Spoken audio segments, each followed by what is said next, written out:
Hello lovely soul, ayan, welcome back po sa aking channel. Alam niyo po lovely soul na ang prayer is napaka-powerful sa buhay natin. And lalo na sa atin na nasa spiritual journey, minsan dumarating tayo sa time na yung energy natin is mababa.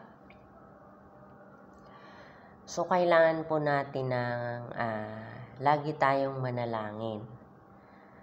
Dapat alam natin na yung panalangin is napaka-powerful, okay? Huwag nating aalisin sa buhay natin ang laging manalangin. Lalo na kapag yung times na mababa yung ating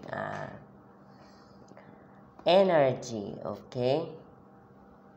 Kasi matutulungan po tayo ng panalangin na magkaroon ng lakas at kapangyarihan, okay, na maging matuwid, okay? So, makakapag-isip tayo ng tama sa pamamagitan ng katuwiran at sa biyaya ng Diyos, okay, ay magagamit natin ang kapangyarihan ng panalangin sa bawat aspeto ng ating buhay. Okay po, lovely soul. At hinihiling sa atin ng Diyos na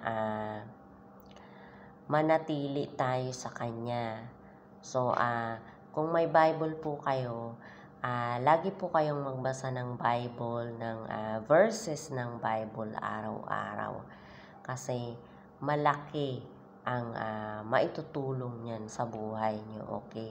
At gawin niyo pong habit yung pananalangin. Kahit hindi niyo man nakikita yung improvement sa buhay niyo sa nangyayari sa araw-araw, pero ang iyong guardian angel at ang ating Ama na nasa langit ay nakikita yon, okay? Yung improvement na ginagawa mo sa buhay mo, sa sarili mo, okay?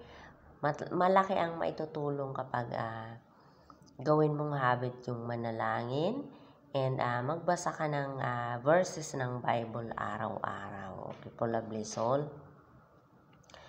And napaka-epektibo rin na sa panalangin mo is maghanap ka ng isang tahimik na lugar kung saan komportable ka. Kasi yan yung time na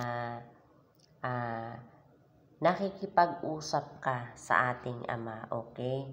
So, simulan mo ang iyong panalangin sa pamamagitan ng pagtawag sa pangalan ng Ama, okay? Maaaring simulan mo ito sa simpleng pagtawag ng Ama or Diyos, okay? Or mahal na Amang nasa langit or mahal na Diyos, okay? Ama naming nasa langit. So, and then sabihin mo kung ano yung gusto mong sabihin sa Kanya. Be bold, okay? Be bold to your prayers, lovely soul. And makikita mo yung miracles ng iyong prayer, okay? So, yun lamang po, lovely soul. And like, share, and subscribe kung may natutunan ka sa video na ito, okay? Thank you, God bless, and I love you.